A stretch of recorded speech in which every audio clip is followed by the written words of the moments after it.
Hello, this is group 9 and we're giving you a tutorial today on how to successfully swap heads on Photoshop.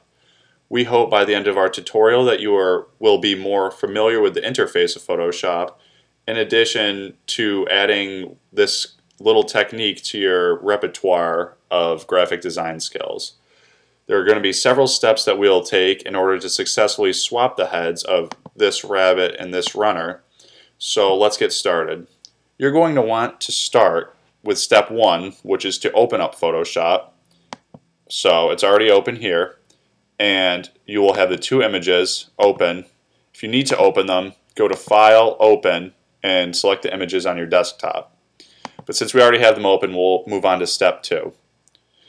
Starting off, you're going to want to unlock the background image, which will allow you to move the image and modify it more freely. So all you have to do is double click the background and click OK here, and then select it for this other image, double click and hit OK.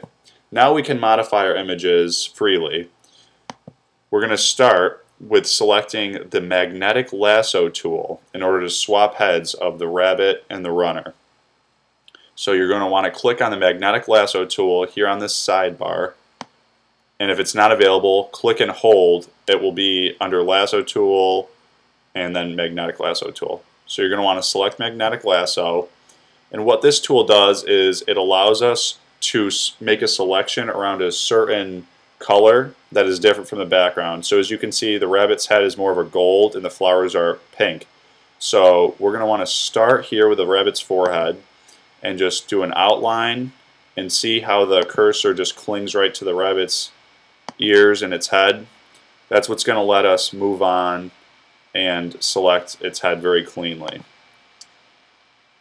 This tutorial is mainly for people who want to better themselves with Photoshop.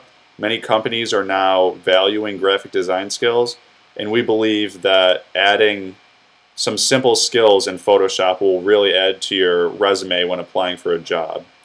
So as you can see, we're just going to outline the rabbit's head and click at the end.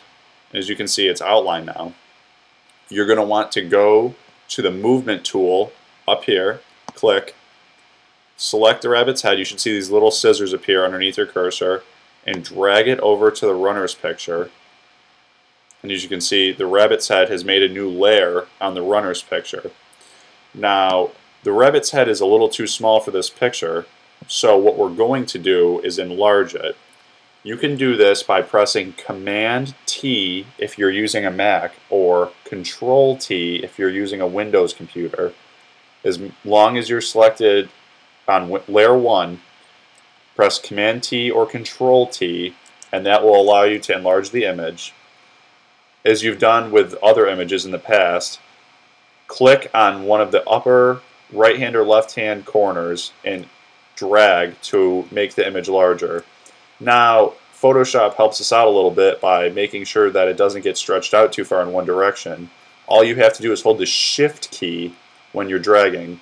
So again, hold Shift and drag, and the rabbit's head will get larger, but will stay in proportion to what it originally was. So I would say that's a pretty appropriate size. And then press Enter once you're done dragging, and that will clean the image up a little bit, and then drag it back over the runner's head. Now you might be wondering to yourself, the rabbit's head is facing the wrong direction. What can I do to fix that? Well, we're here to help you with that. You're going to want to go to Edit. Again, make sure Layer 1 is clicked on.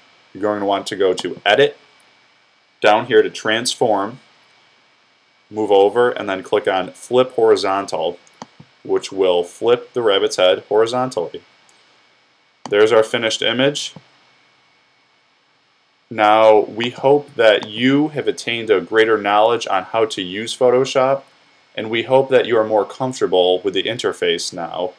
Please stay tuned for our future videos regarding more Photoshop techniques, and thank you for watching this video. Again, we are Group 9. We hope to see you later. Goodbye.